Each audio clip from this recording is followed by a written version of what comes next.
இந்த வீடியோவை பார்க்குற நிறைய பேருக்கு வந்து ஆடு வளர்க்கணும், நம்மளும் ஆடு வாங்கி வளர்க்கணும் அப்படின்னு ஆசை இருக்கும். அது மாதிரி ஆசைப்படுற நீங்கள் இந்த வீடியோவை பார்த்துட்டு போயிட்டு ஆடு வாங்குங்க. கண்டிப்பாக உங்களுக்கு பயனுள்ள தகவலாக இருக்குங்க. நிறைய பேர் என்ன பண்ணுறாங்கன்னா, நம்ம ஆடு வாங்கி வளர்க்கலாம், அது வந்து சின்ன குட்டியாக வாங்கி வளர்ப்போம், அப்போ தான் நமக்கு லாபம் அப்படின்னு நினைக்கிறாங்க. கண்டிப்பாக அப்படி வாங்கி வளர்த்திங்கன்னா அது உங்களுக்கு நஷ்டம்தாங்க. என்னம்மா நீ புதுசாக சொல்கிற, எல்லாருமே அப்படி தானே வளர்ப்பாங்க அப்படின்னு சொன்னீங்கன்னா கண்டிப்பாக அது தப்புன்னு நான் சொல்லுவேங்க. இப்போ நான் ஆடு வாங்க போகிறேன்னு வச்சுக்கோங்க, புதுசாக நான் ஆடு வாங்கி வளர்க்க போகிறேன். நான் போயிட்டு எப்படி ஆடு வாங்கணும்னு பார்த்தீங்கன்னா கண்டிப்பாக சென ஆடாக தாங்க வாங்குவேன். அதுவும் பார்த்தீங்கன்னா ஒரு வாரத்துக்குள்ளே குட்டி போடுறது, இல்லை ஒரு மாதத்துக்குள்ளே குட்டி போடுற ஆடா அப்படி தான் நான் வாங்குவேன். ஒரு 5 மாதத்தெனை 4 மாதத்தெனை அப்படி கூட வாங்கினா நல்லா தான் இருக்கும்.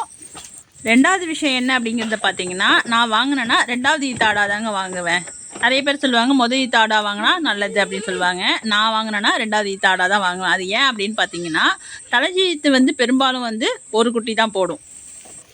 அதுவே 2வது ஈத்து ஆடுங்கிறது 2 குட்டி, கண்டிப்பாக 2 குட்டி அல்லது 3 குட்டி கூட போடலாம். என்ன ஒரு வித்தியாசம் அப்படின்னு பார்த்தீங்கன்னா, நீங்கள் வந்து 2000 ரூபாய்க்கு ஆடு வாங்கியிருப்பீங்க, சின்ன குட்டியாக வாங்குறீங்க அப்படின்னு வச்சுக்கோங்களேன். ஒரு 2000 ரூபா 3000 ரூபாய்க்குள்ள ஆடு வாங்கியிருப்பீங்க. நான் அதுவே வந்து ஒரு 6000 போட்டு ஒரு சென குட்டியாக வாங்கியிருந்திருப்பேன். 2 பேருக்கும் உள்ள வித்தியாசம் பார்த்தீங்கன்னா 3000த்துக்குள்ளே தான் இருக்கும். நான் வாங்கிட்டு வந்த ஆடு நான் ஓட்டிகிட்டு வந்த ஒரு மாதத்துக்குள்ளே, ஏன்னா நான் 5 மாதம் செனையாக தான் வாங்குவேன் அப்படின்னு சொல்லியிருக்கேன். நான் வாங்கிட்டு வந்த ஆடு ஒரு மாதத்துக்குள்ளே அப்படி குட்டி போட்டுருவோம்னு வச்சுக்கோங்களேன். 2வது ஈத்து ஆடுங்கிறதுனால 2 குட்டி தாராளமாக போடும். நீங்கள் வாங்கிட்டு வந்த 2000 ரூபாய்க்கு வாங்கிட்டு வந்திருக்கீங்க இல்லையா, அந்த ஆடு என்ன பண்ணுவோம், அப்போ தான் சினை பருவத்துக்கே வரும். அது நீங்கள் வாங்கிட்டு வந்த குட்டி ஆடு செனை பிடிச்சி குட்டி போடுறதுக்குள்ளே நான் வாங்கிட்டு வந்த தாயாடு வந்து அடுத்த நட குட்டி போட்டுருங்க. இப்போ நீங்கள் 2 மாதத்து குட்டியாக தான் வாங்கிட்டு வந்திருக்கீங்கன்னு வச்சுக்கோங்களேன். நீங்கள் வாங்கிட்டு வந்து அடுத்த 4வது மாதத்துக்கு தான் அது சினை பருவத்துக்கே வரும்.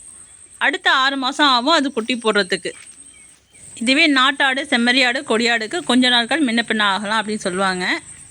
நம்மக்கிட்டேயும் கொடியாடு இருக்குங்க, ஆனால் அது ஒரிஜினல் கொடியாடு கிடையாது, நாட்டாடோட கிராஸ் தான் அது. ஆனால் அதுவும் நாட்டாடு மாரியே வருஷத்துக்கு 2 குட்டி போட்டுருங்க. இப்போ உதாரணத்துக்கு சொல்லணும்னு வச்சுக்கோங்களேன், நீங்களும் நானும் ஒரே நாளில் நான் செனாடா வாங்கிட்டு வரேன், நீங்கள் குட்டியாடா வாங்கிட்டு வரீங்க அப்படின்னு வச்சுக்கோங்களேன். நான் வாங்கிட்டு வந்தேன் இல்லையா செனாடு, அது வந்து ஒரு மாதத்துக்குள்ளேயே குட்டி போட்டுடுது என்கிட்ட. அப்போ 2 குட்டி இருக்குது என்கிட்ட. அந்த 2 குட்டி இருக்கும்போது உங்கள் ஆடு அப்போ தான் சினை பருவத்துக்கே வருதுன்னு வச்சுக்கலாம். உங்கள் ஆடு சினை பருவத்துக்கு வந்து அடுத்த நட குட்டி போடும்போது நான் வாங்கிட்டு வந்தேன் இல்லையா செனாடா, அந்த தாயாடும் மறுபடியும் 2 குட்டி போட்டுருங்க. 2 குட்டியும் போடலாம், 3 குட்டியும் போடலாம் அப்படின்னு சொல்லியிருக்கோம். ஆக மொத்தம் என்கிட்ட 4 குட்டி இருக்கும். உங்ககிட்ட பார்த்தீங்கன்னா ஒரு குட்டி தான் இருக்கும், ஏன்னா தலைச்சை ஆடு வந்து ஒரு குட்டி தான் போடும். இந்த ஒரு ஆட்டுக்கு நான் என்ன வேலை பார்த்தனோ அதே தான் நீங்களும் அந்த ஆட்டுக்கு, நீங்கள் வாங்கிட்டு வந்த ஆட்டுக்கும் அந்த வேலையை செஞ்சுருப்பீங்க. கண்டிப்பாக உழைப்புங்கிறது 2 பேருக்குமே ஒன்று தான். ஆனால் என்கிட்ட இருக்கிற ஆடுங்களோட எண்ணிக்கையை பாருங்கள். ஃபஸ்ட்டு வந்தோடனே 2 குட்டி போட்டுடுது, அடுத்தது 2 குட்டி போடுது தாயாடு. மொத்தம் 5 ஆடு ஆகிடுது ஒரு ஆடு வாங்கிட்டு வந்து. நீங்கள் என்ன பண்ணுறீங்க, ஒரு ஆடு வாங்கிட்டு வரீங்க, அடுத்து ஒரு குட்டி தான் போடுது. அதுவும் பொட்டை குட்டியாக இருக்கலாம், இல்லை கெடா குட்டியாக இருக்கலாம், ஏதோ 2த்தில் 1 தான் இருக்கும் இல்லையா. நான் வாங்கிட்டு வந்ததில் 4 குட்டி இருக்குது, அது 2த்தில் 4த்தில் கெடா குட்டியும் பொட்டை குட்டியும் கலந்து இருக்கும். அப்போ நீங்கள் வாங்கிட்டு வந்த ஆடு வந்து கெடா குட்டியாக போட்டுருந்துச்சுன்னா அது கண்டிப்பாக விற்றுடுவீங்க, இல்லை ஆட்டுக்காகன்னு வச்சுப்பீங்க.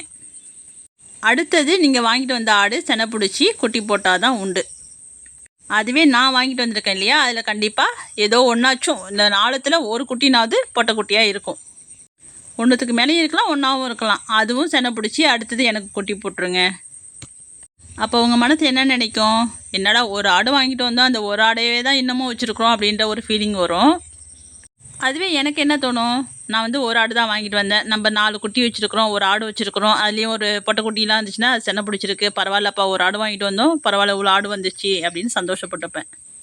இதுக்கெல்லாம் காரணம் பார்த்திங்கன்னா இந்த 3000 ரூபாயை மிச்சம் பண்ணுறோங்கிற பேரில் தான் நம்ம வந்து அங்கே தோற்று போகிறதுக்கான காரணமே. நான் வந்து ஸ்டார்டிங்கில் 2 ஆடு தான் வாங்கினேன், 2ம் செனாடாக வாங்கினேன். நான் வாங்கிட்டு வந்த ஒரே வாரத்தில் 2மே குட்டி போட்டுடுச்சு. மொதல் நாள் 1, மறுநாள் 1 போட்டுடுச்சு. ஒரு ஆடு வந்து 3 குட்டி போட்டுச்சு, ஒரு ஆடு வந்து 2 குட்டி போட்டுச்சு. மொத்தம் 2 ஆடு வாங்கிட்டு வந்தேன். வாங்கிட்டு வந்த ஒரே வாரத்தில் வந்து பார்த்திங்கன்னா 5 குட்டியும் 2 தாயாடும் இருக்குங்க.